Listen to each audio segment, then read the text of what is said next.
In 1917, there was an incident in a small Portuguese town called Fatima, where the Virgin, that's Mary, mother of Jesus, allegedly appeared in a vision to 3 children.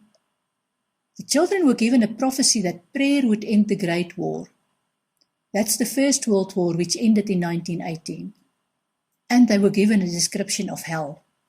A third secret was to be revealed only to the Pope. One of the children, when she was an adult in 1944, wrote the secret on a sheet of paper and gave it to her local bishop in a sealed envelope. The bishop kept the envelope until 1957, when it was eventually given to the Pope. The Pope was going to announce the content of the letter in 1960, but failed to do so. The revelation was finally done in 2000, and it alluded to the downfall of the Catholic Church in a cataclysmic event.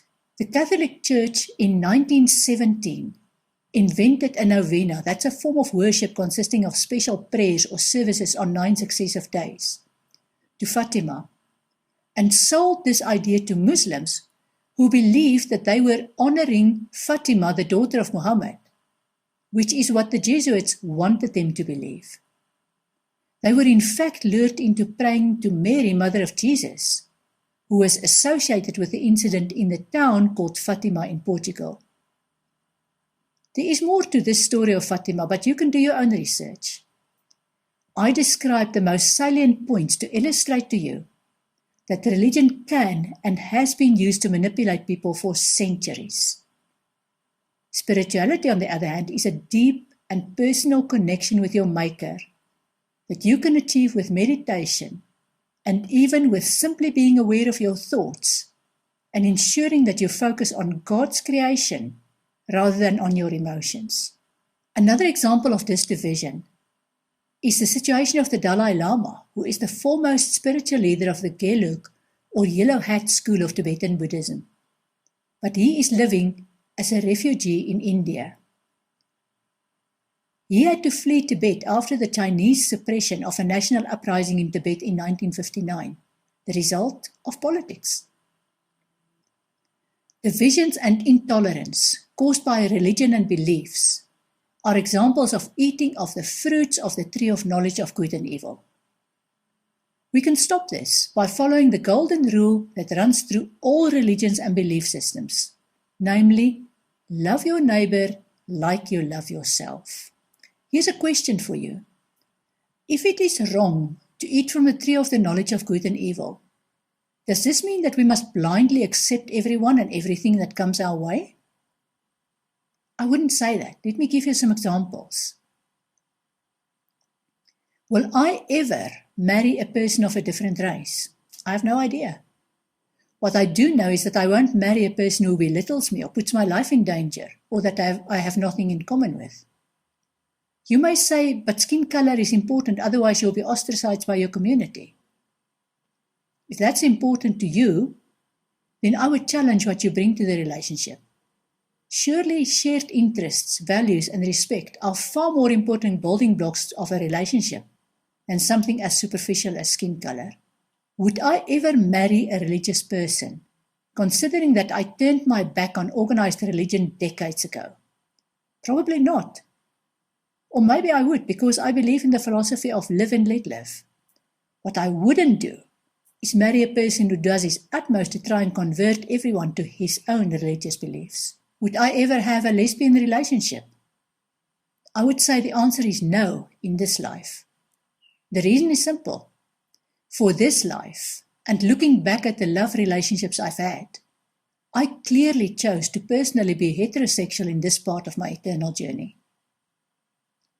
I've had gay women flirting with me on occasion, but I felt no attraction whatsoever to them, and they weren't offended. This doesn't mean that I would never choose a gay future life, or that I haven't been gay in a previous life. Would I have a relationship with someone who abused substances?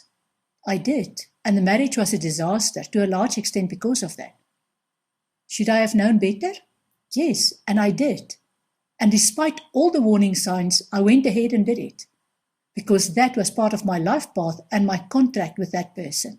What bias do you hold on to that makes you believe you are still judgmental. Why am I providing these examples? Is it to prove that I've eaten from the tree of knowledge of good and evil?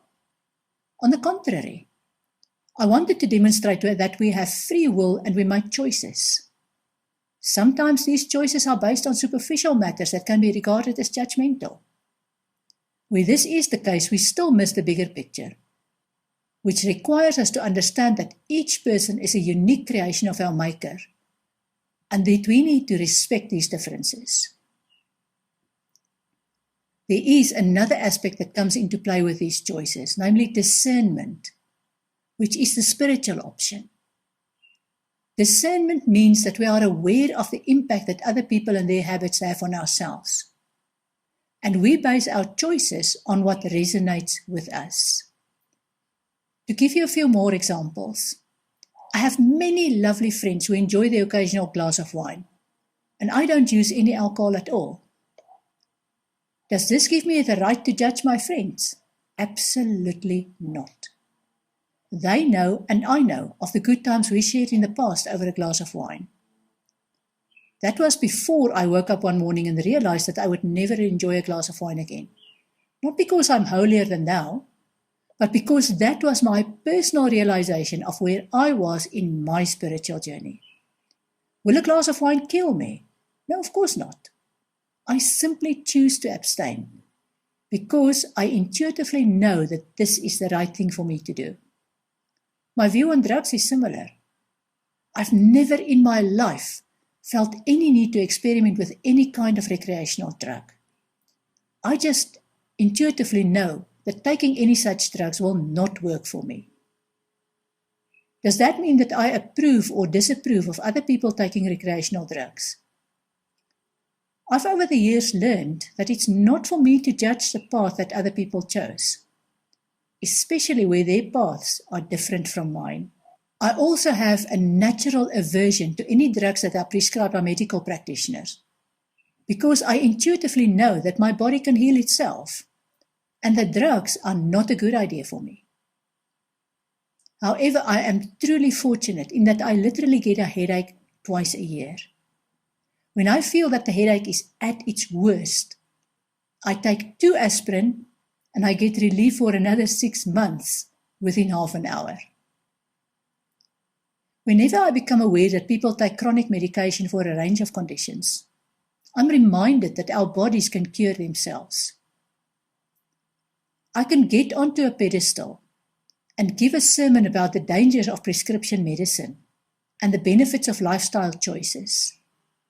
Or I can write a blog describing how someone cured their ailments with, for example, meditation or homeopathy or a change in diet, and leave it at that.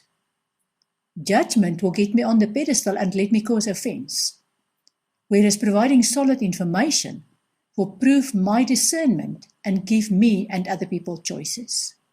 Apart from reading a reference to the tree of life in the Bible, what do you know about this tree?